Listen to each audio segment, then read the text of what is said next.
Joe Benson, totally blind, has been hired through the Rehabilitation Service for a job as a drill press operator. He reports to work with the morning shift and has no difficulty in getting to his building. Joe follows the regular plant procedures. He finds his time card readily because it is notched.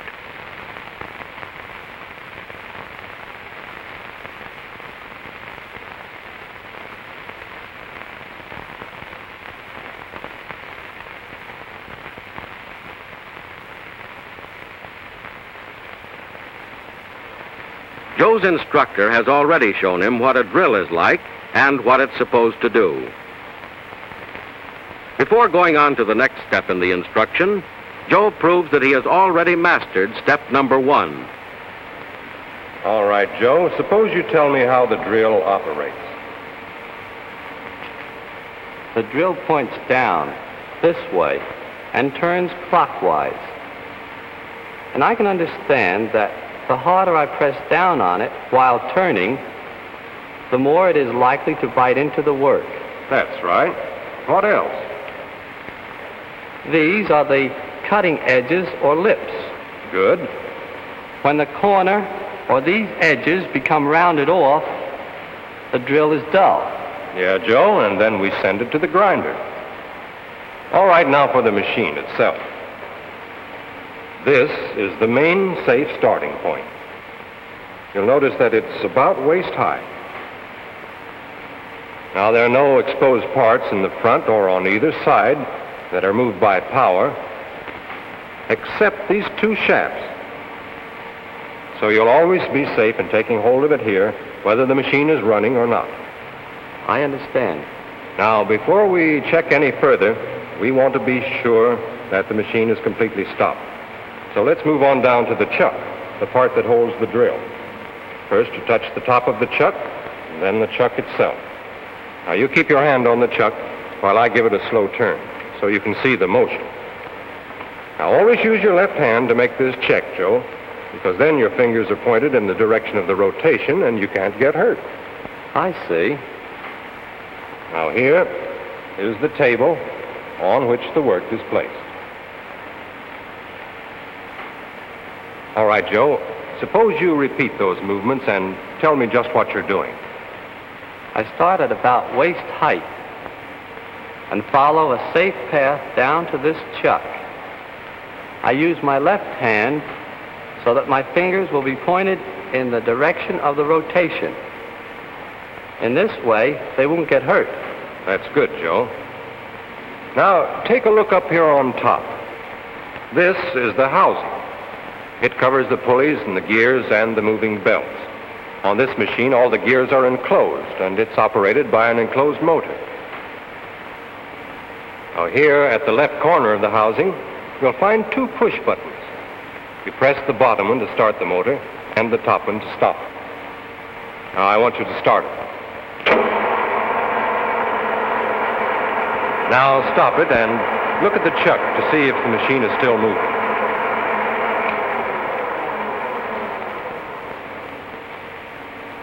Now it's stopped. That's good, Joe. Well, now that you know your way around the drill press, you can start it and stop it. Suppose you take a look for the drill bit. It's fastened in the chuck. The setup man has adjusted it just right, and it's all ready for work. This is it right here. That's right. Now, after you've learned to operate the machine, I'll show you how to insert new drills and to adjust them to the correct height. Now, you want to know how to feed the drill down into the work on the table below it. Well, over here, on the right-hand side of this safe area, is a lever. Actually, it's one of the spokes of a metal wheel. There are 4 of them. You use the one that's in the most convenient position. I see. Now, keep looking at the chuck and drill with your left hand and pull slowly and easily forward and downward on the lever. You see how the drill moves down as you bring the lever forward? All right, now lift it up. Okay. That's good, Joe. All right, now suppose we check ourselves. You tell me how you start and operate a drill press. Up here at the housing are the buttons for starting and stopping the machine. This lever feeds the drill into the work. That's good, Joe.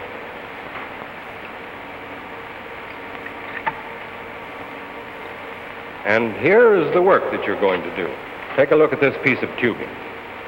It has a smooth collar on one end, and the other end is threaded. Now, your job is going to be to drill a 3/16 of an inch hole right here through the collar. How do I get the drill to start at the right place? Joe, take a look at this.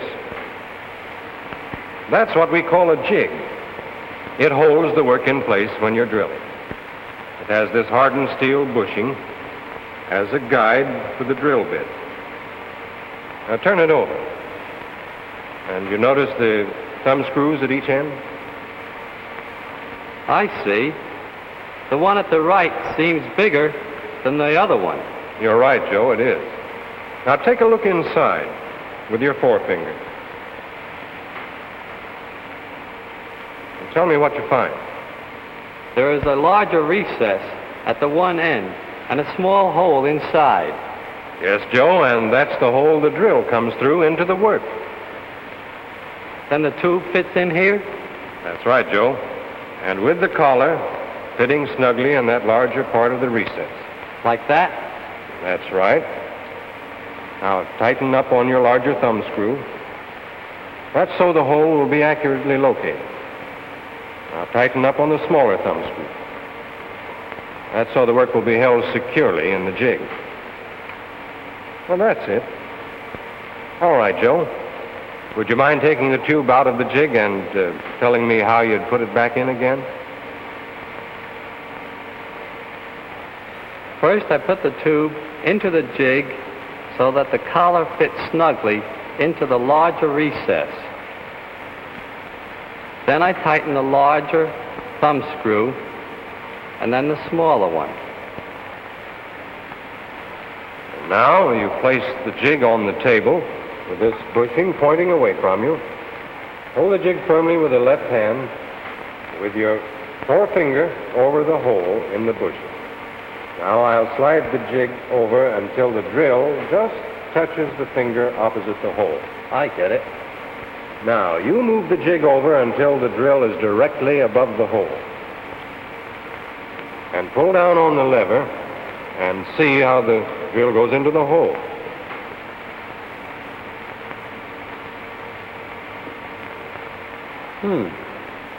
Let me do that again. I put my forefinger here. I move it up here until it just touches the drill. That's right. I continue to move the jig under the drill until the drill is just above the hole. Then I pull down on the lever and the drill goes into the hole. The slight funnel shape at the top of the bushing helps the drill to complete the lineup.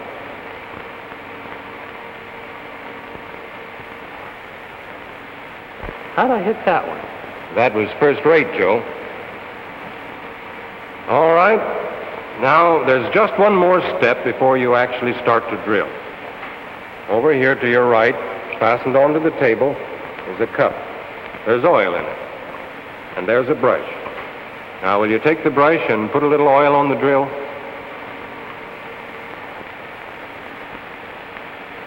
We use oil to keep the drill from burning and to wash the chips away from the hole as the drill comes through. You better try it a couple of times, Joe, just to get your locations.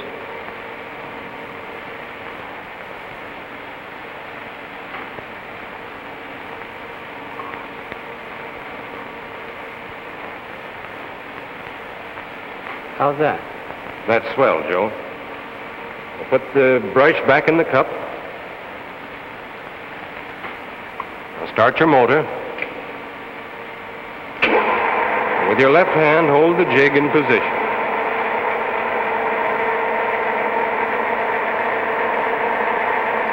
Now, Joe, this drilling operation is largely in getting the feel of the drill. So I'll take hold of the lever, and you put your hand over mine.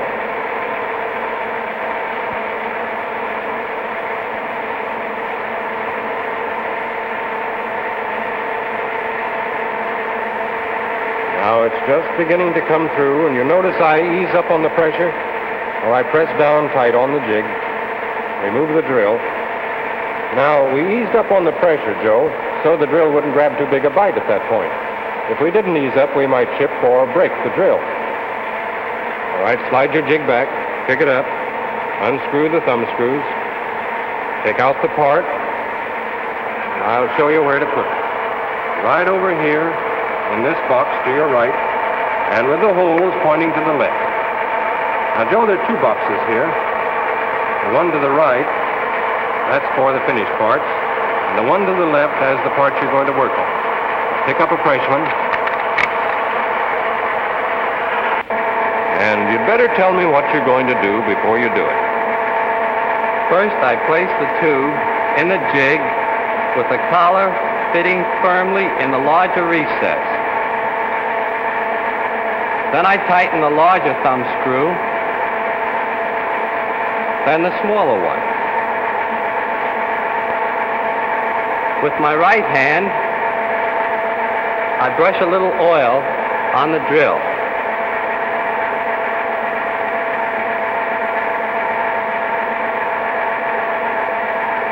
With my left hand, I move the jig in position, while with my right hand, I bring down the lever with a steady pressure. That's it. And I'll steady your hand while you get the feel of the drill.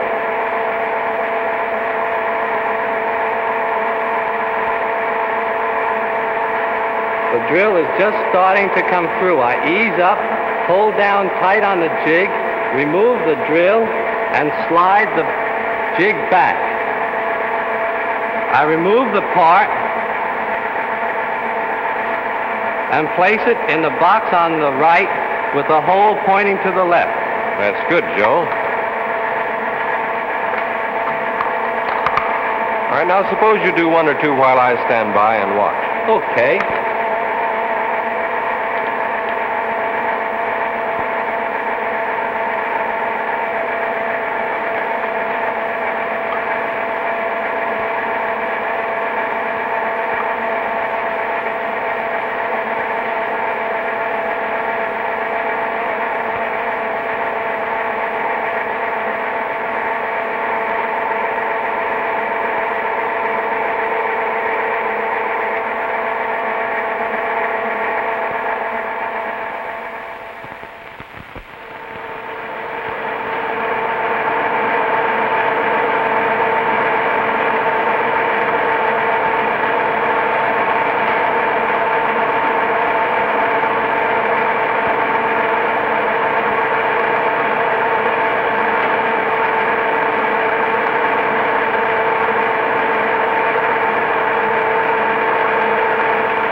How's it going?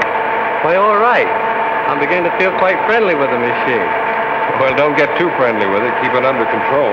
You can depend on me for that, Mr. Bates. You know, a fellow that's blind always sticks to the ways that he knows are safe. Yeah, I guess you're right, Joe. I only wish I could say as much for the rest of the boys who still have the use of their two good eyes. Well, be seeing you.